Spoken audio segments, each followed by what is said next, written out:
Hello दोस्तों, welcome to up to date facts और आप देख रहे हैं अप टू डेट फैक्ट्स का फुल डे न्यूज़ एपिसोड। दोस्तों, इस सीरीज में आपको देश और दुनिया की अहम खबरें कम से कम वक्त में बताई जाती हैं। तो चलिए चलते हैं आज की खबरों की तरफ। दिल्ली की इलेक्ट्रिक व्हीकल पॉलिसी 2020 के बाद दिल्ली में इलेक्ट्रिक व्हीकल्स में 40% की बढ़ोतरी देखने को मिली है और इस दौरान दिल्ली में 67,000 से ज्यादा इलेक्ट्रिक व्हीकल सेल हुई हैं। अरुणाचल प्रदेश के किबिथु मिलिट्री कैंप को भारत के सबसे पहले chief of defence staff general Bipin Rawat के ऑनर में general Bipin Rawat military garrison का नाम दिया गया है। उत्तराखंड के पित्तौरगढ़ में बादल फटने से आई एक बाढ़ में एक की मौत हो गई है और तकरीबन 30 घर पानी में डूब गए हैं। इसी के साथ 50 और घरों में पानी भी चला गया है। National disaster response force NDRF, SDRF और पुलिस बचाव कार्य कर रही है।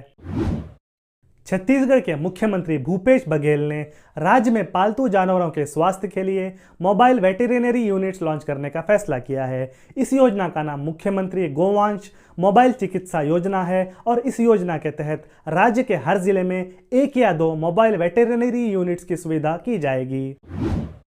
Ministry of ports, shipping and waterways ने गुजरात के लोथाल में 3,500 करोड़ की लागत का नेशनल मैरीटाइम हेरिटेज कॉम्प्लेक्स बनाने का फैसला किया है। हरियाणा के सोनीपत और महेंद्रगढ़ में कल 9 सितंबर को गणेश विसर्जन के दौरान 6 लोगों की डूबने से मौत हो गई है। सोनीपत में 2 लोगों की मौत हुई है और महेंद्रगढ़ में 4 लोगों की मौत हुई है। Gujarat anti terrorist squad ATS और directorate of revenue intelligence DRI ने आज कलकत्ता पोर्ट के करीब से 197 करोड़ मालियत की 39.5 किलोग्राम हेरोइन जब्त की है। ये दुबई के जबल अली पोर्ट से स्क्रैप मेटल कंटेनर्स में छुपाकर भारत भेजी गई थी। भारत की ऑयल एंड पेट्रोलियम मिनिस्ट्री ने आज कहा है कि भारत के state run oil marketing companies जिनमें इंडियन ऑयल, भारत पेट्रोलियम और हिंदुस्तान पेट्रोलियम शामिल हैं, इन कंपनीज के सभी पेट्रोल पंप साल 2024 तक सोलर पावर पर ऑपरेट करेंगे। एनफोर्समेंट डायरेक्टरेट ED ने आज कलकत्ता में एक फ्रॉड गेमिंग ऐप के प्रमोटर्स की प्रॉपर्टीज पर की गई रेड में 8 करोड़ रुपए जब्त किए हैं। इस फ्रॉड गेमिंग ऐप का नाम E-नगेट्स था। दिल्ली के बाकरवाला इलाके में आज सीवेज ब्लॉकेज को दूर करने उतरे 2 लोगों की पॉइजनस गैसेस इनहेलेशन और सफोकेशन की वजह से मौत हो गई। न्यूजीलैंड के तट के करीब कल एक बोट और व्हेल में टक्कर हो गई, जिसके नतीजे में बोट उलट गई। इस बोट पर 11 लोग सवार थे, जिसमें 5 लोग डूबने की वजह से मारे गए हैं। बाकी 6 लोगों को बचा लिया गया है। ब्रिटेन के प्रिंस चार्ल्स III अब ब्रिटेन के किंग चुने गए हैं। लंदन के सेंट जेम्स पैलेस में हुई सेरेमनी में उनको ब्रिटेन का नया किंग डिक्लेयर किया गया है।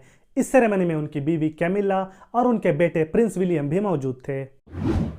यूरोपियन देश जॉर्जिया की कैपिटल तिबिलिसी के 100 किलोमीटर साउथवेस्ट में स्थित ओरोजमानी गांव में तकरीबन 1.8 मिलियन साल पुराने इंसानी दांत की खोज की गई है। इस जगह के करीब ही 2000s और 1990s में तकरीबन 1.8 मिलियन साल पुराने ह्यूमन स्कल्स भी मिले थे।